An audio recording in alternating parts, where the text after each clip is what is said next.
Okay. Hi everyone. आज हम लोग बात करते हैं। आपने सुना होगा product based company, service based product based आपने सुना होगा। तो हम लोग हमेशा बात करते हैं कि अगर आप थोड़ा सा प्रोग्रामिंग में ज़्यादा इंटरेस्टेड हैं तो आप सर्विस बेस्ड कंपनी की तरफ जा सकते हैं, और प्रोग्रामिंग में अगर आप ज़्यादा इंटरेस्टेड हैं तो आप प्रोडक्ट बेस्ड कंपनी की तरफ जा सकते हैं। तो आइए, प्रोडक्ट बेस्ड कंपनी को, मैं तो एकेडमिक का आदमी हूँ, तो हम लोग के बच्चे सर्विस बेस्ड या प्रोडक्ट बेस्ड में जाते हैं। तो मैं आपको मिलवाता हूं आज हमारे एक ऐसे एलुमनाई से जो प्रोडक्ट बेस्ड कंपनी में है, मिस्टर शिवम पांडे। और ये 2022 से के पास आउट हैं, और मैंने शिवम को पढ़ाया है। काफी शुरू से ही इनका प्रोग्रामिंग में काफी इंटरेस्ट रहा। काफी सिंसियर और पंक्चुअल टाइप के स्टूडेंट रहे हैं शिवम। तो मैं चाहता हूं कि शिवम, सबसे पहले तो आपसे मेरा डिफरेंस, आप ये बताइए कि प्रोडक्ट बेस्ड और सर्विस बेस्ड को क्लियर करिए। हम लोग के एकेडमिक में तो बताते ही हैं, लेकिन आप अपने शब्दों में बताइए कि इस प्रोडक्ट बेस्ड और सर्विस बेस्ड कंपनी में क्या फर्क है, या जॉब प्रोफाइल में क्या फर्क है। Yeah. Hi. Good afternoon and good evening all. So my name is Shivam Pandey, and I had passed out last year, and I'm actually working on at Corba Supply Chain as a software developer. Good. So as sir told about like what is the difference between service-based company and product-based company. So yeah, I am working in a product-based company. So the major difference about the service-based company and product-based company is actually the work culture, like how they are working. The main thing about the service-based company is like they are providing services to the other companies. Suppose I have a company and I am running company named Infosys, right? Okay. So I have a different type of project that is coming. Like some other companies have also ensure us like we will give you the project and you have this deadline, and based on the deadline you have to make the our project, and which is working fine, and you have to provide the services to us. So in simple word, like we are as a service based company, we are providing services to the other companies. Like if इसका it मतलब is Infosys, where एक it is एक minute providing to में, the multi. हाँ एक minute में, जैसे बोलिए। मैं समझ पा रहा हूँ कि डेवलपमेंट दोनों में होता है। मतलब या प्रोजेक्ट सॉफ्टवेयर डेवलपमेंट दोनों में होता है। सर्विस बेस्ड का मतलब हुआ कि एक ऐसी कंपनी जो जो किसी दूसरी कंपनी के लिए रिक्वायरमेंट के हिसाब से कोई सॉफ्टवेयर बनाए और फिर उस पर रिलेटेड सर्विसेज दे। ये कहना चाह रहे हैं आप? right. Okay. Now product based companies. Product based companies is like we have like suppose let's take an example of Flipkart. So hmm. Flipkart is actually a product-based company. It have the product of itself. Like here, he is providing.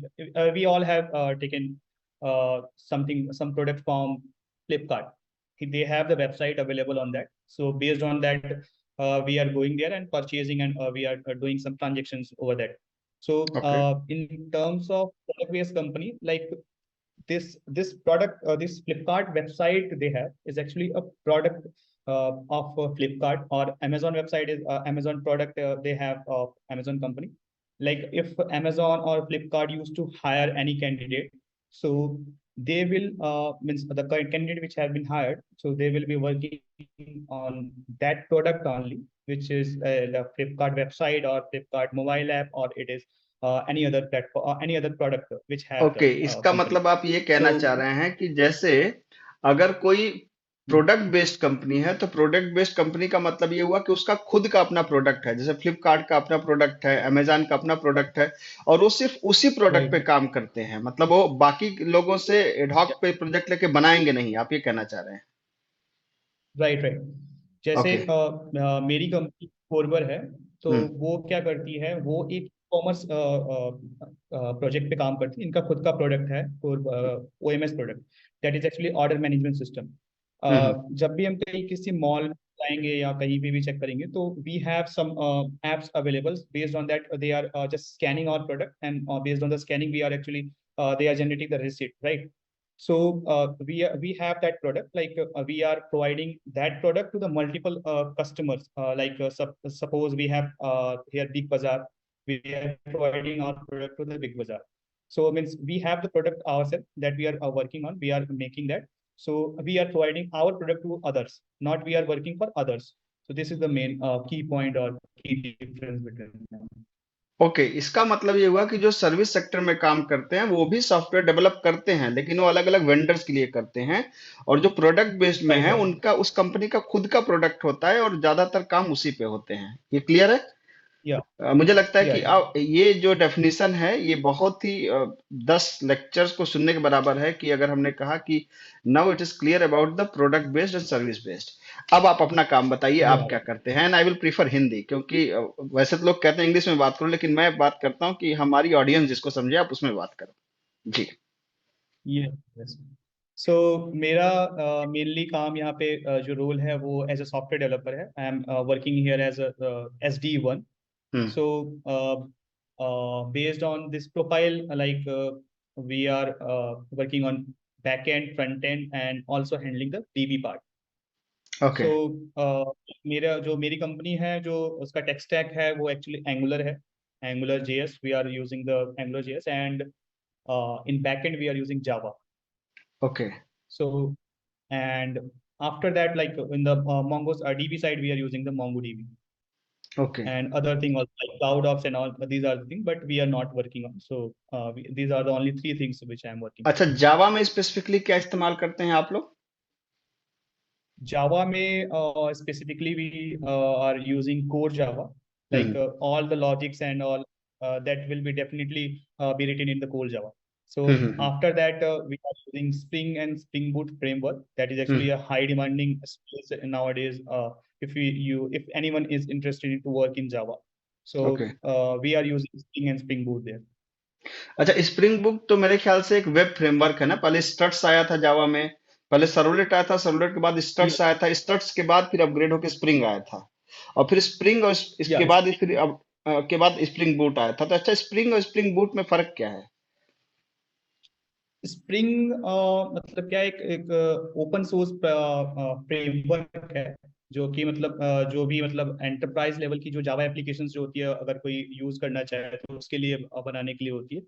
तो जो भी जावा developers हैं वो मतलब कि एक robust system या application बनाने के काम में आता है। तो हम्म। स्प्रिंग में मतलब सबसे पहले स्प्रिंग आया था, तो स्प्रिंग का ही मॉडिफाइड वर्जन जो है स्प्रिंग बूट है। मतलब कि okay. Spring Boot is we can say that is a framework that is built on the top of Spring framework, and which actually the aim of that is actually to simplify the process of building and deploying the Spring based application, like जो भी हमने application Spring में पहले बनाते थे उसकी efficiency को और फास्ट करने के लिए, उसके डिप्लॉयमेंट प्रोसेस को और एक्यूरेट और एक्यूरेसी बढ़ाने के लिए हम लोगों ने स्प्रिंग बूट की तरफ अपना मतलब कि जाने का था। तो इसका मतलब ये हुआ कि स्प्रिंग बूट भी एक तरीके का वेब फ्रेमवर्क ही है।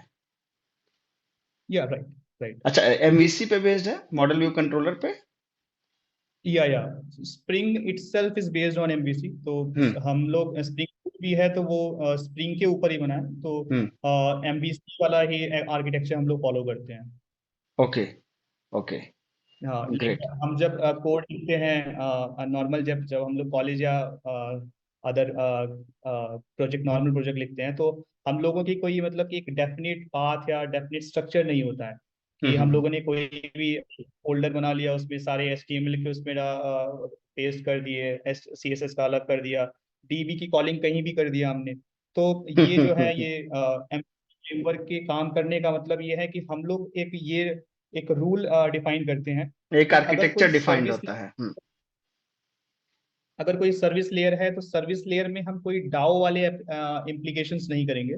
जो भी सर्विस लेवल है उसमें हम मोस्टली कोशिश करेंगे कि जो मेन कॉलिंग वाली सर्विस, मतलब सर्विस लेवल क्या करेगी, एक कंट्रोलर से जो भी सर्विस उसको देनी है वो क्या करेगा कि DB कॉल्स के लिए वो फायर करेगा। लाइक कोई मेथड हमने जो बनाया, जो DB में मैनिपुलेशन या मॉडिफिकेशन या कुछ भी करना है, तो इसी के ही थ्रू हम करेंगे। That is actually the service layer. Okay. अच्छा, ये मुझे जरा SDE1 प्रोफाइल, अभी आपने कहा कि आप SDE1 पे हैं, तो SDE1, SDE2, SDE3 के बारे में बताइए कि ये कैसे कैसे ग्रोन अप होते हैं, ये और कैसे कैसे स्विचिंग होती है कंपनी के अंदर। या like if we are working in product based company, तो हम्म। सबसे पहला जो स्टेज होता है वो है SD1 का।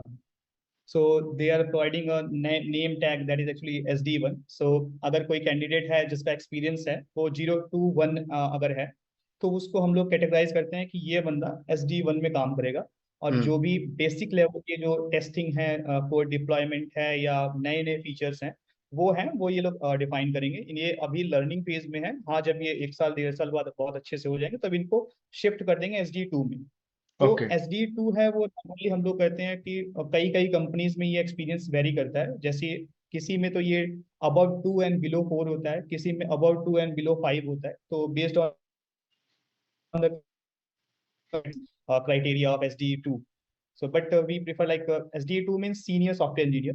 So, hmm. like if someone is actually have a good experience around 2 to 3 years, so they have moved to the senior software engineer. The company hmm itself had made them move. हम्म। तो उसके based पे वो लोग जो senior level की जो चीजें हैं, जो बड़े बड़े फीचर्स आते हैं, वो जाहिर सी बात है जो सबसे पहले जो सीनियर लेवल के बंदे हैं वो उनको वो देंगे, क्योंकि उनके पास एक्सपीरियंस ज्यादा होता है कि किसी भी चीजों को किसी भी रूट कॉज को, किसी भी प्रोडक्ट के डेप्थ तक जाने का। तो वो उस हिसाब से वो लोग SD2 को कैटेगराइज किए।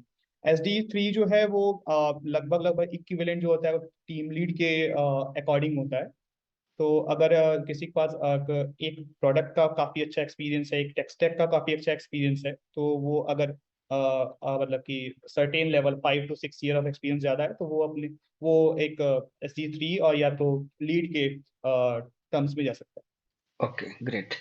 अच्छा, आप जिस कंपनी में इस समय हैं, ये प्रोडक्ट बेस्ड कंपनी है, तो इस कंपनी को, मतलब इस कंपनी में आप जैसे आपने ज्वाइनिंग करी, तो आप कैसे कैसे प्रोसेस से गुजरे? मतलब मैं समझना चाहता हूँ कि अपने जो बच्चे हैं उनको बताना चाहता हूँ कि पहले आपने अप्लाई किया तो कितने एग्जाम हुए, फिर इंटरव्यू कैसे हुआ, तो मतलब इस सारे प्रोसेस को जरा डिटेल में बताइए। है। Yes sir. तो मेन प्रोसेस क्या है सर, जो भी प्रोडक्ट बेस्ड कंपनी है वो प्रेफर करती हैं कि हम जो भी कैंडिडेट्स लेंगे वो Tier 1 या Tier 2 कॉलेज से लेंगे। उसके बिलो वाले जो एप्लीकेशंस होते हैं, तो उसको वो करते हैं कि या तो मतलब कि हम रेफरल के थ्रू लें। हम्म अगर कोई बंदा हमारी कंपनी में ऑलरेडी काम कर रहा है, तो अगर वो उसको या कोई ओपनिंग आई है, हम उससे रीच आउट करते हैं, या मैं उसके कनेक्शन में हूँ, या सपोज मैं ही वर्क कर रहा हूँ, कोई अगर मेरे कॉलेज का आता है कि या आपके कंपनी में कोई ओपनिंग है, can you please refer us. तो based on our recommendation they actually give the test link, and एक आफ्टर ये टेस्ट बहुत लिंक। इंपॉर्टेंट पॉइंट है, आपने कहा रेफरल, तो रेफरल को कैसे कर सकते हैं? मतलब यूजिंग लिंक्डइन या पर्सनल लिंक की बात आप कर रहे हैं? जैसे एक तो होता है कि लिंक्डइन के थ्रू लोग जाएं, एक होता है पर्सनल टच, जैसे हम आप टच में, तो आपने, मैंने आपसे कह दिया, आपने मेरे से कह दिया, तो what will be the better way? Like sir, personal touch जो है वो तो बहुत ज्यादा मैटर करता है, क्योंकि हम्म आप मुझे पर्सनली जानते हैं, मैं आपको पर्सनली जानते, तो बेटर अगर कोई ओपनिंग आएगी तो आप मुझे रिकमेंड करेंगे कि हाँ ये देखो ये है, मैं तुम्हें रेफरल दिलाता हूँ। इसलिए टच लिंक्डइन पे बना क्या के है रखना सर, बहुत जरूरी है। हाँ इसीलिए जी। बना के रखना बहुत जरूरी है। हम्म तो मेन जो उसमें ये है सर कि पर्सनल टच हमारे पास बहुत कम होते हैं। जैसे कि हम्म हमारे कॉलेज में ही अगर देखें तो बहुत से स्टूडेंट ऐसे हैं जिनका दूर दूर तक कोई इंजीनियरिंग बैकग्राउंड से कोई नाता नहीं था। Right. Hmm. They are lacking this personal touch. So मतलब कभी कभी क्या होता है, जिनके बैकग्राउंड, जिनके दोस्त या जिनके कलीग्स या जिनके और भी सीनियर्स लोग हैं जो ऑलरेडी इंजीनियरिंग बैकग्राउंड में है, तो वहाँ पे ये पर्सनल वर्क बहुत अच्छा काम करता है। लेकिन जिनके पास नहीं है तो वो स्टार्ट कर सकते हैं कि LinkedIn is the best platform to reach out to anyone and to discuss anything openly. Great. Either it is personal or like if you want to discuss anything about the career something। तो वो वहाँ पे जो crowd है sir, वो crowd बहुत ही ज्यादा है। मतलब कि अगर हम देखें, अगर कोई कैंडिडेट है जिसके पास वो 1 ईयर का एक्सपीरियंस है, चाहे वो 20 ईयर है, 25 ईयर है, अगर वो लिंक्डइन पे है, तो अगर हम उससे डायरेक्टली रीच आउट करेंगे तो वो हमें बेटर आइडिया दे पाएगा। इवन की कंपनीज पे जो ओपनिंग आती है, जो बड़े बड़े रिक्रूटर्स हैं, चाहे इन्फोसिस के हों, चाहे TCS के हों, चाहे फ्लिपकार्ट अमेजन हो, वो सबसे पहले अपनी जो भी जॉब पोस्टिंग होती है वो लिंक्डइन पे ही डालते हैं ओके। कि ये लिंक्डइन का ये हमारी जॉब पोस्टिंग है। तो क्योंकि लिंक्डइन पे क्राउड बहुत ज्यादा है, ऑब्वियसली जो स्किल्ड पर्सन है उनको कैच आउट करने में बहुत कम समय लगेगा, हम्म। इस वजह से। ओके, तो एक पहला प्रोसेस रेफरल, इसका मतलब आप ये कहना चाह रहे हैं कि आपको किसी ने रिफर किया था यहाँ पे, ठीक है? राइट, ठीक राइट। है, उसके बाद फिर क्या हुआ? उसके बाद मुझे टेस्ट लिंक मिला। हम्म। तो टेस्ट लिंक होता है वो, इनके कुछ कोडिंग क्वेश्चंस होते हैं। जो प्रोडक्ट बेस्ड कंपनी है तो वो सबसे पहला स्टेप ही होता है कि वो कोडिंग राउंड लेंगे, उसके बाद ही वो करेंगे। तो ओके। पहला कोडिंग राउंड, फिर उसके बाद इनके कोडिंग राउंड क्लियर करने के बाद इनके मल्टीपल एक मिनट, एक मिनट, कोडिंग में कितने क्वेश्चन आए थे, किस एरिया से आए थे? कुछ याद हो अगर आपको? कोडिंग में मेनली जो आए थे वो डीपी के क्वेश्चंस थे। ओके। जो कुछ होते हैं वो डीपी के ही, मतलब प्रोडक्ट बेस्ड कोई भी कंपनी है वो, अगर हम कोई भी कंपनी है उसके सीटीसी अच्छा चाहते हैं तो डीपी मस्ट है। तो डीपी के क्वेश्चंस थे। बाकी जो ब्रूट फोर्स अप्रोच होते हैं, ग्रीडी के होते हैं, नॉर्मल वो थे। मतलब ओके। टोटल 5 क्वेश्चन थे, ओके। जिसमें से अगर 3 या 3 से प्लस होता है तो चांसेस होते हैं उसमें। वो वैसे तो डीपी बाइनरी सर्च, हाँ, DP binary search, sliding window, greedy, इन्हीं सब चीजों के आसपास घूमती रहती है चीज ज्यादातर। या राइट सर। ओके। ओके। तो आपने उसको, उस एग्जाम को निकाला, ठीक है? एक तो यस। हो गया। यस। चलिए, एक प्रोसेस हो गया, आपको किसी ने रेफर किया, फिर आपने कोडिंग एग्जाम निकाला, अब तीसरा प्रोसेस बताइए। फिर उसके बाद जो थर्ड प्रोसेस था वो इंटरव्यू था। तो ओके। पहला टेक्निकल इंटरव्यू हुआ था हमारा। हम्म। टेक्निकल इंटरव्यू में जो थे चीजें वो नॉर्मली जो भी हम कॉलेज में पढ़ चुके हैं, चाहे वो हम्म। प्रोजेक्ट से रिलेटेड हो, चाहे कोडिंग से रिलेटेड हो, चाहे डीबी से रिलेटेड हो, चाहे जो भी हो, तो वो टेक्निकल 1.5 आवर का मेरा प्रॉपर इंटरव्यू चला था उस टाइम। 1.5 घंटे का इंटरव्यू चला? हाँ यस। अच्छा, डेढ़ तो घंटे का उसमें प्रॉपर। उन्होंने बिल्कुल, मुझे लगता है कि हर एक सब्जेक्ट को बिल्कुल ग्रिल कर दिया होगा। हाँ हाँ, मुझसे वो ओएस से स्टार्ट किए थे, हम्म। कंपाइलर तक। कंपाइलर पूछे थे, कोडिंग कराए थे, डीबी के क्वेश्चन पूछे थे, प्रोजेक्ट के पूछे थे, यहाँ तक कि लाइव कोडिंग भी कराए थे। तो अच्छा, लाइव कोडिंग भी ओवरऑल, करा डाला, मतलब उससे जो एग्जाम निकाला उससे संतुष्ट नहीं थे वो? नहीं नहीं, वो खुद ओके। लाइव कोडिंग, क्योंकि कभी होता है कि जो ऑनलाइन एग्जाम्स होते हैं वो दोस्त लोग बैठ के करा देते हैं, हम्म। या कहीं से नेट पे हाँ, ऑलरेडी किसी अवेलेबल तरीके है। से भी आपने हेल्प ले लिया उसके, हाँ। तो वो बस प्रेजेंस ऑफ माइंड देखना चाहते हैं। इवन हम्म। मेरे कुछ कुछ क्वेश्चंस जो थे वो मैं सॉल्व नहीं कर पाया था। हम्म। तो फिर भी वो ये देखे थे कि अप्रोच सही जा रहा है कि नहीं। तो अप्रोच हम्म। सही थी, तो इस वजह से वो राउंड मेरा क्लियर हो गया था। हम्म। तो उसके बाद का जो राउंड था वो मैनेजरियल राउंड था। हम्म। तो मैनेजरियल राउंड में बेसिकली वो ये देखते हैं कि ये जो बंदा है, जिस जो भी हमारे कंपनी में आने की कोशिश कर रहा है, ये इसका प्रेजेंस ऑफ माइंड कैसा है, इसका बिहेवियर कैसा है, इसका एटिकेट कैसा है, एंड ये हमारे ग्रोइंग माइंड से है कि नहीं। तो बेसिकली जो भी क्वेश्चंस थे वो एचआर वाले जो क्वेश्चंस होते हैं, हम्म। एक एक मतलब कि सर्कमस्टेंसेस वो क्रिएट कर रहे थे कि अगर हम्म। ये होता है तो फिर क्या जवाब दोगे। मतलब वो देख रहे थे कि हम किसी भी चीजों को टैकल कैसे करते हैं, अगर ये नहीं कर पा रहे हैं क्या हम प्रोजेक्ट में कहाँ हैंडल कर पाएंगे, प्रेशर हैंडल कर पाएंगे नहीं। तो these type of questions were there in the manager round. मतलब वो कुल मिलाकर के प्रेशर को देख रहे थे कि आप प्रेशर हैंडल कर पा रहे हैं, आपका या बिहेवियर कैसा है। ओके। हाँ हाँ। ओके। डेटाबेस में उन्होंने क्या पूछा था, कुछ याद हो अगर आपको? डेटाबेस में सर मुझसे जो पूछा था वो नॉर्मल क्वेरीज पूछा था, जिससे हम्म। उस वक्त तो मैं माइस्क्ल ही पढ़ा था, तो जो कॉलेज में था हमारे। तो हम्म। उन्होंने उससे पूछा था कि अगर एक टेबल दी गई है हमको, उसमें मैक्सिमम फाइंड करना है, मिनिमम फाइंड करना है, मतलब ये जो फेमस क्वेश्चंस हैं जो हमारे एसक्यूएल के, तो वो हम्म। पूछा था। एसिड प्रॉपर्टीज है, जानते हो कि नहीं, कैसे होगा, ये सब चीजें तो पढ़े हुए हैं हम लोग। ओके। ओके। देन आपका रिफरल हुआ, देन आपका कोडिंग राउंड हुआ, देन आपका टेक्निकल इंटरव्यू हुआ, देन आपका मैनेजरियल राउंड हुआ, अब हो गया कि अभी भी कुछ बाकी था? नहीं, इसके बाद एचआर था।